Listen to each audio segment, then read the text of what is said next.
So today I'm going to take a break from canning and make some chocolate chip cookies. Uh, so to start out, I will get all my ingredients out on my island so that I can start. And then here we go. As you can see, I have my recipe there.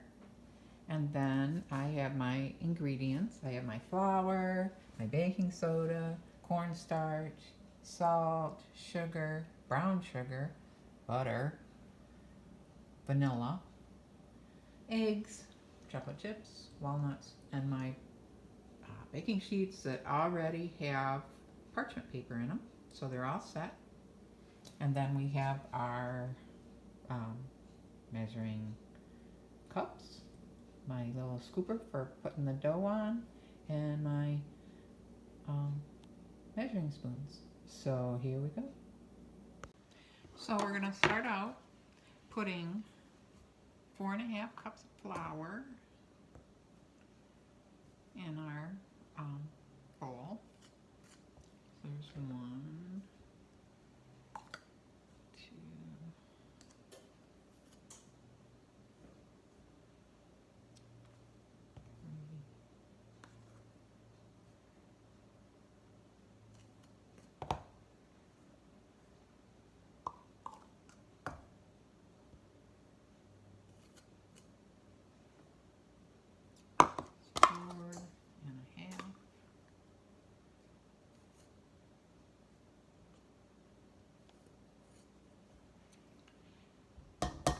And then we will pour in our baking soda. I had gotten baking soda bulk, so I ended up using an old cornstarch container to put my baking soda in. So there's 1, 2, 2 teaspoons. So we had 4.5 cups flour, 2 teaspoons of baking soda, 3 teaspoons of cornstarch. Cornstarch helps them hold its shape. So there's 1, 2, 3. Someone else told me that that is a chef told me that they put cornstarch in with flour when they do fried chicken, that it makes it crispier. I have not tried that, but it's a good tip. So then I put a teaspoon of salt in there, and we will whisk those together. Oh, yeah. And my butter was frozen, so I used the microwave to kind of try to defrost it and melt it, but 2 of the sticks were frozen and 1 was from the refrigerator, so they got a little, they got a little melted when I put them in the microwave, so I'm hoping it'll turn out okay. We'll see. So I put my flour and stuff aside, and then need 1.5 cups of brown sugar. Pack that in there.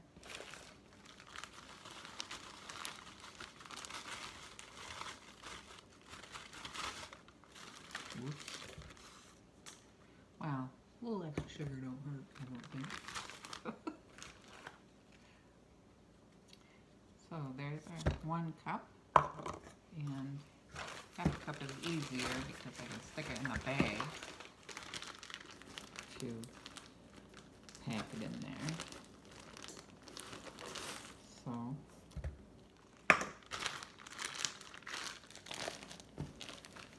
we have that, and then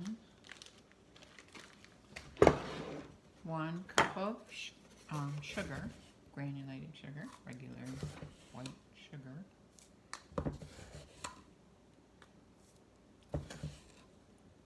So if you have to have gluten-free or sugar-free, this is not the recipe for you.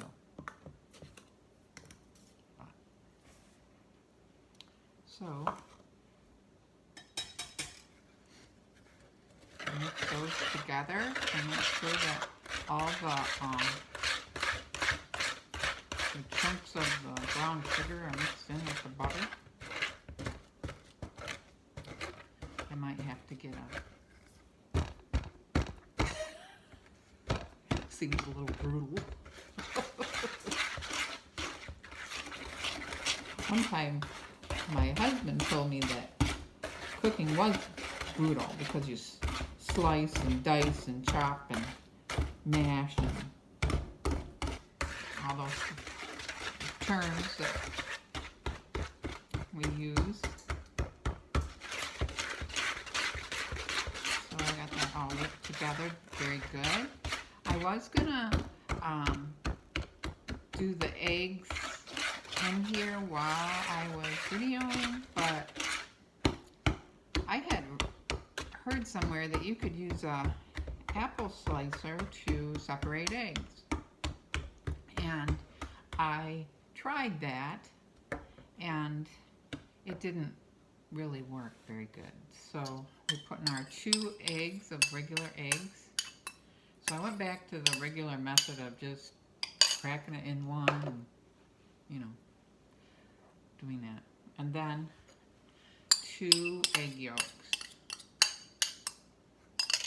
So then we mix those up in there really good. And I already have the oven preheating to 325, and we'll see if I can get this done before the oven is hot. Guess not. So anyway, there's another couple pieces of brown sugar in there. So we mix all up, make sure, because you don't want, when you have a cookie, you don't want a big hunk of brown sugar in there when you take your bite.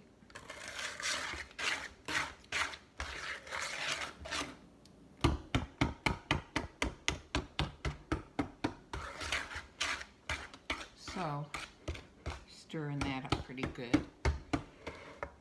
Then, yes, 2 teaspoons of vanilla. I don't get pure vanilla. I don't know. It doesn't seem to matter to me.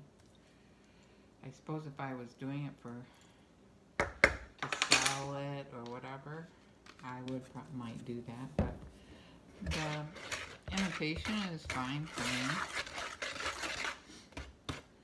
And my husband likes cookies so much that they don't stick around long enough to do the problem. So, one piece of sugar doesn't want to go in there. Okay. Spoon. Smush it. But I can tell you that if I try to bake when I'm angry or something like that, it never turns out. So I have to do it because I'm doing it with love and wanting to do something for people. So that is the only time it works out. So now I'm going to add all this flour and stuff that we mixed up earlier. Put that in there.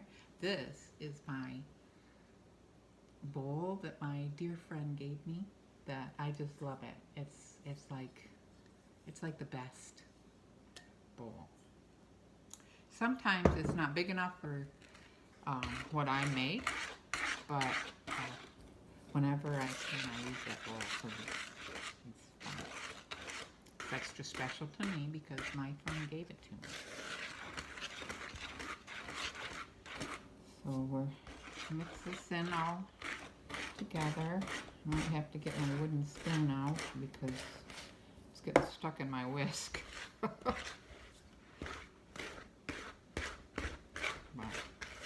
I don't like doing dishes, so I'm going to try to use the whisk as long as I can.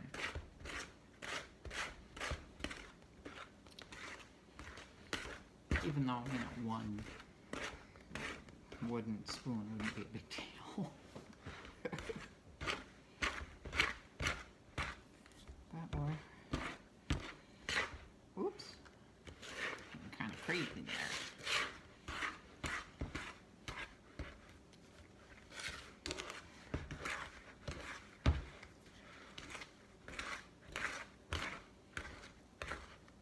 So, getting close, and we gotta make sure that, you know, a lot of times I don't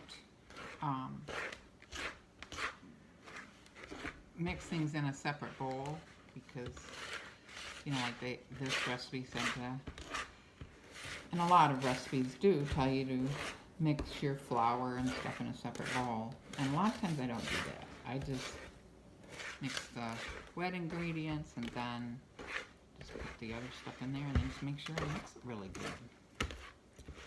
But this time I followed directions.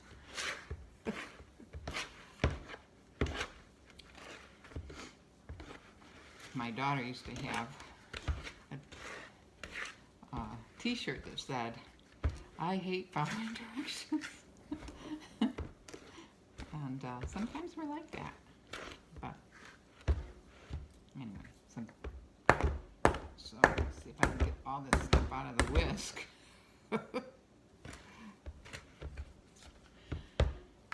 Yeah, I probably should use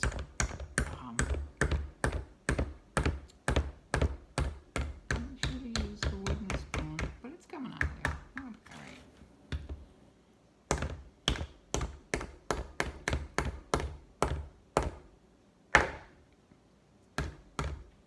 Okay. So then we use the chocolate chips. Again, I bought them in bulk, so I can't tell you. I think that one of those 12-ounce bags is 2 cups. So I'm going to put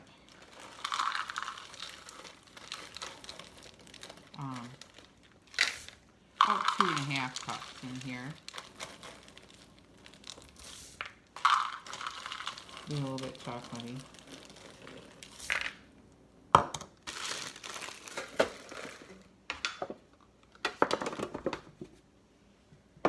And because my husband always likes nuts and cookies, I put nuts in. And then it's about a cup. Well, actually there's a little bit more in there, so we'll add that too. Why put a package of just a few walnuts thick in the freezer? So now we're going to mix those together. Them all nice and mixed in together so that all the chocolate chips and the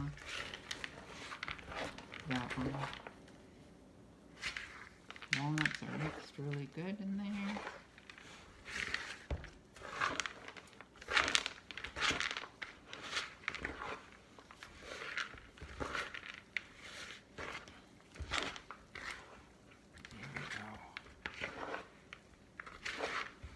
And this is the time that I have to use restraint because I like to eat cookie dough. It's good. What else can I say? It's good. So I have my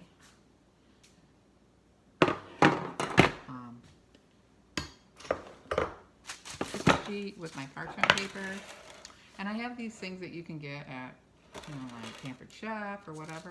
I love these because, you know, then everything's pretty much the same size. And I do it kind of like a level.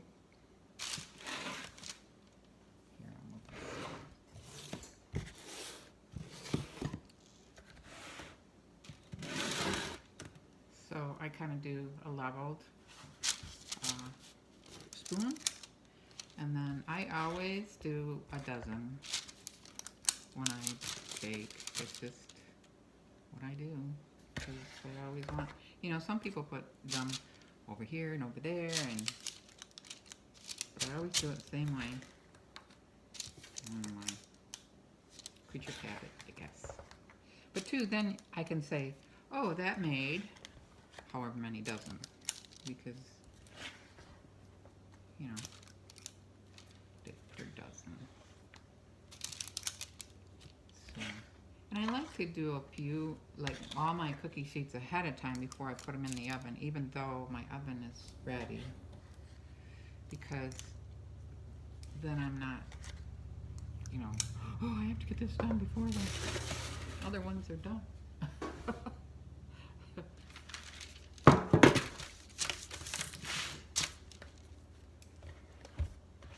But this makes kind of a lot. Tomorrow is my snack day at Bible study, so I thought I'd bring some cookies and maybe a cheese ball with some crackers, because we're getting quite a few ladies there. You know, we're getting, you know, around 20 from all different churches and all, you know, all different towns. So it's pretty fun. But, and we alternate. We'll bring snacks. You know, that's common. You don't want it to be a burden on anybody. So,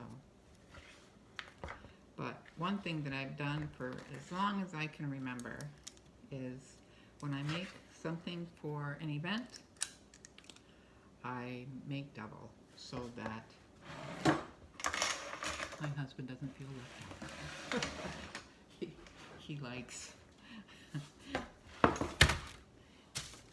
He doesn't necessarily like it when I make stuff for other people and he gets left out. So, you know, we have to think about everybody.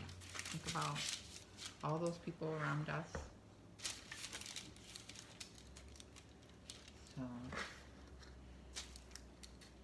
So far I have, this will be 3 dozen that this is made, and there's still quite a bit of dough in there, so we'll see how many it makes.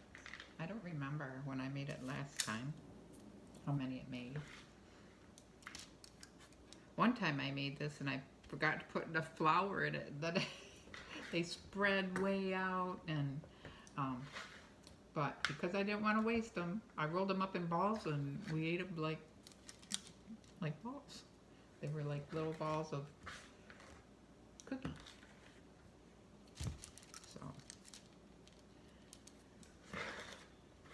So we try not to do anything that'll waste.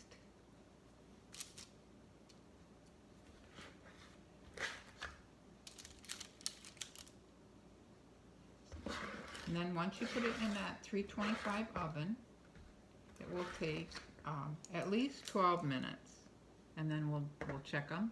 And you bring them out when the edges are a little bit brown, but they still look doughy in the middle.